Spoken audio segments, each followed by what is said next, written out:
నమస్తే రమగారు. నమస్తే జయ. రమగారు, రాజవాహన చరిత్ర మనం మాట్లాడుకుంటూ ఉన్నాం. స్టోరీ చెప్పుకుంటున్నాం. సో రాజు రాణిని కూడా ఊరేగింపుగా వెళ్తున్నారు. అయితే శ్యామల నగరానికి వెళ్ళారు వీళ్ళిద్దరు, రాజవాహనుడు, అశోకవతి. ఆ ఊళ్ళో చాలా సందడిగా ఉంది. రాజకుమార్తె శ్యామలకి పెళ్ళయింది. ఊరేగింపులు జరుగుతాయి. ఊరంతా ఉత్సవంగా ఉంది. సరే, అక్కడ విడిది చేసి వీళ్ళిద్దరు, వీళ్ళకి చిన్న సైన్యం ఉంది కదా, అశోకవతితో చిన్న గుంపు ఉంది. అందరూ ఏదో సత్రాల దగ్గర ఆగారు. చక్కగా పెందరాళ్లే భోజనం చేయించి కొద్దిగా సాయంకాలం అయ్యేసరికి ఇక ఊరంతా సందడిగా ఉంది. ఊరేగింపులు వస్తాయని అన్ని ఆ సందట్లో అన్ని పక్కల విశేషాలు అవి ఇవి చూపిస్తూ అశోకవతి రాజవాహనుడి చేయి పుచ్చుకుని తిరుగుతోంది. ఆ అమ్మాయి పెద్దది, ఇతను చిన్నపిల్లాడు కదా, కొంచెం 18 ఏళ్ళ వాడే కదా. ఈ వెళ్తూ ఉంటే జనం మంచి సందడిగా ఉన్నారు. ఒక పెద్ద నడగొండలాగా ఉన్న ఏనుగు మీద రత్నాల అంబారి అలంకరించారు. పెళ్లి కూతురు చాలా అందంగా ఉంది. ఆ అబ్బాయి కూడా చాలా బాగున్నాడు. వాళ్ళిద్దరూ కనపడుతున్నారు. సరే, ఆ ఏనుగు కేసు చూస్తూ వీళ్ళు ఇంకా ఇక్కడ ఏవో సాముగరడీలు అవి ఇవి చేస్తుంటే చూస్తున్నారు.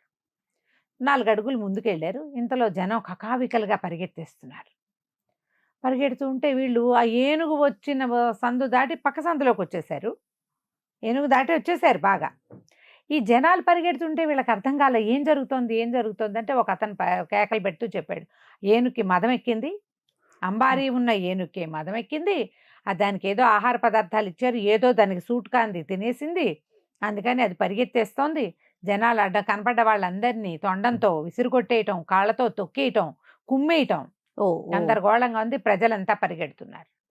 ఈ రాజవాహనుడు అన్నాడు, వీళ్ళంతా పరిగెడుతున్నారేంటి, ఏనుగుని ఆపకుండా అనేసరికి అశోకవతి, నీకేమైనా పిచ్చా, ఏనుగునేట ఆపుతారు, ఏనుగుని ఆపాలి, మదమెక్కింది అనంటే కాల్చి చంపేయాలి, కాల్చేయాలి. ఇప్పుడు కాలిస్తే పైన కూర్చున్న అంబారీ మీద కూర్చున్న వాళ్ళిద్దరు ఏమైపోతారు? అదే కదా. అందుకని ఏం చేయాలో తెలియక వాళ్ళు ఏదో ప్రయత్నాలు చేస్తూ ఉంటారు అనేసరికల్లా పక్కపక్కన నవ్వాడు. ఇంతమంది జనం ఉన్నారు, ఏనుగుల్ని పెంచగలిగే వాళ్ళకి మదమెక్కిన దాన్ని వంచటం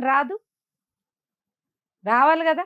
ఒక ఏనుగుని మనం పెంచుతున్నాము అంటే మన దగ్గర ఉంది, అంబారీ కట్టారు అంటే దాన్ని హ్యాండిల్ చేయటం చేత కావాలి. పారిపోవటం ఏమిటి, సైనికులు కూడా అటు పారిపోకూడదు, దాన్ని అణిచాలి. నేను ఏనుగులను అణిచాను అన్నాడు. అశోకవతి తెల్లపోయింది. అదేమిటి, ఇంకా నయం, చాలా పెద్ద పని అది. నువ్వు అడవిలో ఏనుగులాగా అనుకుంటున్నావా? ఈ ఊళ్ళల్లో ఉండే రాచ ఏనుగులు అట్లాంటివి కాదు, నువ్వేమి చెయ్యలేవు, అది పనికిరాదు, ఎట్లా కాల్చాలో వాళ్ళు ఆలోచించుకుంటారు, పద మనం సత్రానికి వెళ్ళిపోదామని చేతులు పుచ్చుకుని లాక్కెళ్ళిపోయింది. చేతులు విదిలించి కొట్టేశాడు రాజవాహనుడు. మనం ఉన్న దగ్గర ఒక జంతువు విపరీతంగా ప్రవర్తిస్తుంటే, నేను ఒక ఆటవిక జాతికి చెందిన వాడిని, ఆ జంతువుని నేను లైన్లో పెట్టాలి తప్ప ఇట్లా పారిపోకూడదు, నేను చెప్తాను రా అని చెప్పేసి ఆ ఏనుగున్న వైపుకి నడవటం మొదలుపెట్టాడు. అశోకవతి గోలు పడిపోయింది. అయ్యో, నేను మీ ఇంటి నుంచి వాళ్ళకి చెప్పకుండా తీసుకొచ్చాను, నువ్వు ఏం చేసేస్తావో ఇక్కడ, నువ్వు చిన్నపిల్లాడివి, ఇట్లాంటి క్రియలు చేయకూడదంటే ఒప్పుకోలేదు అతను. నువ్వు పక్కన నుంచో, నీకు భయం అయితే నేను చూస్తాను దాని సంగతి అన్నాడు. దూరం నుంచి ఘీంకారాలు చేసుకుంటూ గబగబా అడుగులు వేసుకుంటూ వచ్చేస్తోంది ఏనుగు. అశోకవతి హడిలిపోయింది, ఏదో అయిపోతాడు ఈ పిల్లవాడని. కానీ ఇతను చప్పట్లు కొట్టి ఆ ఏనుగుకి ఎదురుకుండా వెళ్ళి నడవటం మొదలుపెట్టాడు. ఏనుగు పెద్దగా ఘీంకరించింది. ఏమున్నట్టుండి రాజవాహనుడు ఒక హుంకారం చేశాడు, గట్టిగా కేకలు పెట్టాడు. ఏం చేస్తున్నావు నువ్వు అని గట్టిగా కేకలు పెట్టి, పులింద చక్రవర్తి కుమారుణ్ణి, నేను చెప్పిన మాట వినాలి నువ్వు అని చేతులతో సైగలు చేస్తూ దాన్ని చప్పట్లు చరిచి ఆపేశాడు ఏనుగుని. అంత పరిగెడుతున్నది కుక్క పిల్లలాగా నిలబడింది అతను ఎదురుకుండా. కామ్గా అయిపోయింది.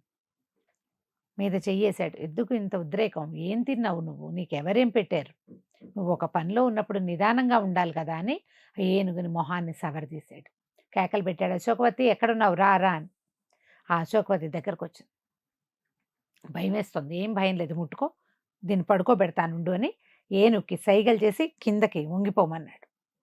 ఆ కింద ఇట్లా కూర్చునేసరికల్లా అంబారీ మీద నుంచి ఒక్క దూకులో ఆ రాజకుమారుడు రాజకుమార్తె, ఇద్దరు కూతురు అల్లుడు, రాజుగారి కూతురు అల్లుడు దూకేశారు. ఆ అమ్మాయి పరిగెత్తుకుంటూ వచ్చి కాళ్ళ మీద పడింది. మహానుభావ, నువ్వు ఉన్నావు కాబట్టి బతికున్నాము, లేకపోతే మా పెళ్లి రోజే మా చావు రోజు అయిపోయేది. కానీ ఇంతలో ఏమైంది, ఏనుగు పక్కకి పడుకుందిగా, వీళ్ళు దిగడానికి వీలుగా ఘీంకరించింది. హడిలిపోయారు మళ్ళీ వీళ్ళు, భయం వేసింది, పరిగెత్తుకుంటూ వెళ్ళిపోయారు ఇతను వదిలిపెట్టేసి. ఇతను ఏం చేశాడు, మళ్ళీ గట్టిగా దాన్ని కసిరి దాన్ని నోరు మూయించాడు. శబ్దాలు మానేసి పడుకుంది. ఇంతలో సైనికులు వచ్చి తుపాకులు ఏవో పట్టుకొచ్చారు. 2 దెబ్బలతోటి దాన్ని సరిచేసేశారు. సరిచేసి తీసుకుపోయారు. రాజవాహనుడిని చూసి ఆశ్చర్యపోయింది అశోకవతి, "నువ్వు భలేవాడివి" అనేసరికి ఇంతలో మంత్రులు 2, 3 వచ్చారు. యువరాణి అంతఃపురానికి వెళ్ళిపోయింది. కానీ ఈ మహానుభావుడిని వెంటపెట్టి తీసుకురమ్మన్నారు. రాజుగారి దర్శనం చేయిస్తాము రండంటే అప్పటికే రాత్రి అయిపోతుంది. రేపు ఉదయం వస్తామని చెప్పింది అశోకవతి. సరే వీళ్ళు ఇంటికి వెళ్ళిపోయారు. అదే వీళ్ళు ఒక సత్రంలో దిగారు కదా, అక్కడికి బయలుదేరి వెళ్ళిపోయారు. రాజకుమార్తెని ఒక మహానుభావుడు ఎవడో రక్షించాడు. ఇంత సమున్నతాకారుడు అతను అసలు ముందు ఈ ప్రజల్లో తిరిగాడు. అతను ధనుర్బాణాలు ధరించున్నాడు. అక్కడి నుంచి వచ్చాడు కదా, మన ఏమంటారు, కోయ జాతికి చెందిన వాళ్ళు, ఆటవిక జాతికి చెందిన వాళ్ళు, వాళ్ళకి ధనుస్సు బాణాలు చేతిలో ఉంటాయి. ఊళ్ళో జనం కొంచెం భయపడ్డారు కూడా అతన్ని చూసి. కానీ అతనే అందరి భయాన్ని తీర్చాడని బాగా చెప్పుకున్నారు. వీళ్ళు ఇక్కడికి వచ్చేసరికల్లా ఈ రాజవాహనుడు, ఇక మనం ఆగద్దు, తెల్లవారేసరికి వింతలు విడ్డూరాలు చూసేసాంగా, తెల్లారేసరికి వెళ్ళిపోదాం అంటే అశోకవతి ఎంత బతిమలాడినా అతను ఒప్పుకోలేదు. కాదు కాదు, చాలా పెద్ద ప్రయాణం చేయాలి ఇంకా మనం, మళ్ళీ నేను వెనక్కి రావాలి, మా అమ్మ నాన్నకి తెలిస్తే బాగుండదు, వింతలు విడ్డూరాలు వినోదాలు అని ఇక్కడ ఉండిపోతే చాలా కష్టం, వెళ్ళిపోదామని ఇక అతను రాజమహల్కి వెళ్ళడానికి ఒప్పుకోలేదు. తెల్లవారుజామునే వీళ్ళు మళ్ళీ గుర్రాలెక్కి బయలుదేరి వెళ్ళిపోయారు. ఈ వెళ్ళే దారిలో వీళ్ళకు ఒక చిన్న గ్రామం కనపడింది. దూరం నుంచి చూడ్డానికి ఒక బొమ్మరిల్లల్లే ఉంది అది. తను అడిగాడు, "ఏమిటి ఈ గ్రామం ఎంతో బాగుంది, ఏం ఊరు, ఈ ఊరు పేరేమిటి ఏమిటి" అనేసరికల్లా ఆ అమ్మాయి చెప్పింది అశోకవతి, "అబ్బో నీకు చూపించాల్సిందే ఈ ఊరు, ఈ ఊళ్ళో ఒక అద్భుతమైన విషయం ఉంది, పద వెళ్దాం, మనం ఆ ఊళ్ళోకి వెళ్దామని ఆ ఊరికి అతన్ని తీసుకుపోయింది. ఆ ఊళ్ళో తులాధరుడని ఒక వ్యాపారస్తుడు ఉన్నాడు. ఆయన దగ్గర ఒక అత్యద్భుతమైన చిలక ఉంది. ఆ చిలక జాతకం చెప్తుంది. అది చెప్పిన జాతకం తప్పిందే లేదు. అయితే ఇదేమిటంటే అతను చిలకని ఒక దేవతలాగా పూజించి ఉంచుకుంటాడు. అందరికీ చెప్పించాడు. రోజుకి 4 పత్రికలు 5 పత్రికలకో సమాధానం చెప్తుంది, అంతే. అది కూడా మనం మన ప్రశ్నని రాసి ఇవ్వాలి, ఇంత రుసుము చెల్లించాలి. ఆడ లైన్లో బోళ్ళంత మంది ఉన్నారు. మన సమయం వచ్చినప్పుడు మనకి చెప్తారు. నువ్వేమైనా తెలుసుకుంటావా అంది. అదేమిటో తెలుసుకుందాం అనిపించింది. వీళ్ళకి పక్షులంటే ఇష్టం కదా. అశోకవతికి ఏం ఆసక్తి లేదు, కానీ ఈ కుర్రాడికి చూపించాలనుకుంది.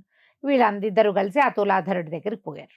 వెళ్తే చాలా మంది ఉన్నారండి, మీ ప్రశ్న రాసి ఇవ్వండి అన్నాడు. ఒక పత్రికలో ఒక పేపర్ మీద తన ప్రశ్న రాసిచ్చి డబ్బులు కూడా కట్టాడు. మీకు మీ అవకాశం రావడానికి 10 రోజులు పడుతుంది, ఇంకా ఇంతమంది ఉన్నారన్నాడు. రోజుకు 4, 5 కదా. అవును.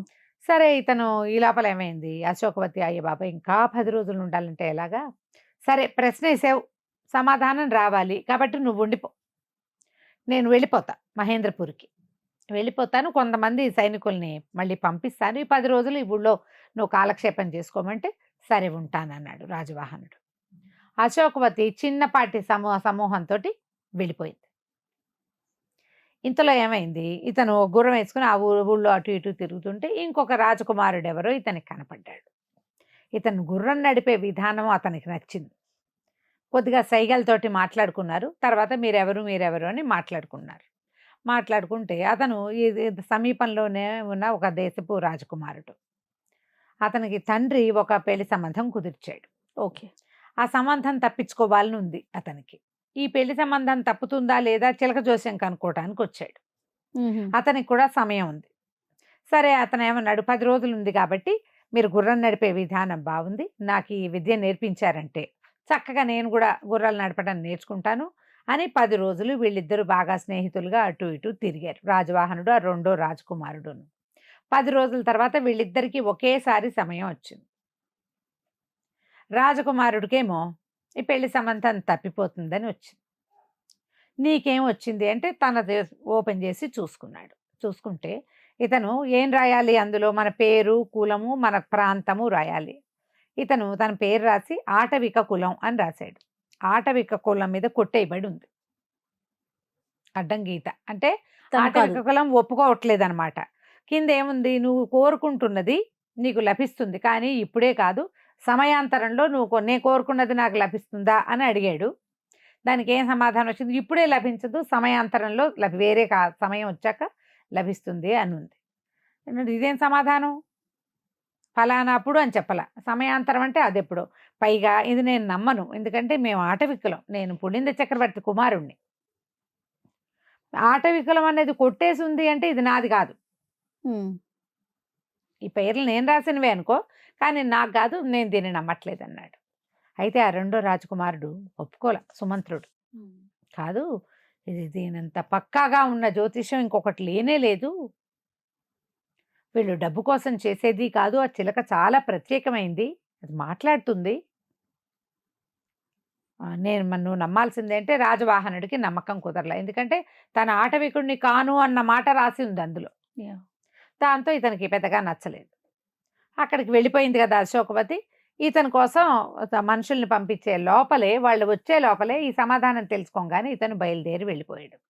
ఈ బయలుదేరి వెళ్ళిన రాజవాహనుడు ఎక్కడికి వెళ్ళాడు, ఏం చేశాడు, అశోకవతి ఇతను మళ్ళీ కలుసుకున్నారా, ఇతను పోయి అక్కడికి వెళ్ళి రాజకుమార్తెను చూశాడా లేదా, చిలకతో మళ్ళీ మాట్లాడాడా లేదా, అవన్నీ మనం వచ్చే భాగంలో తెలుసుకుందాం. తప్పకుండా అండి. నమస్తే. నమస్తే.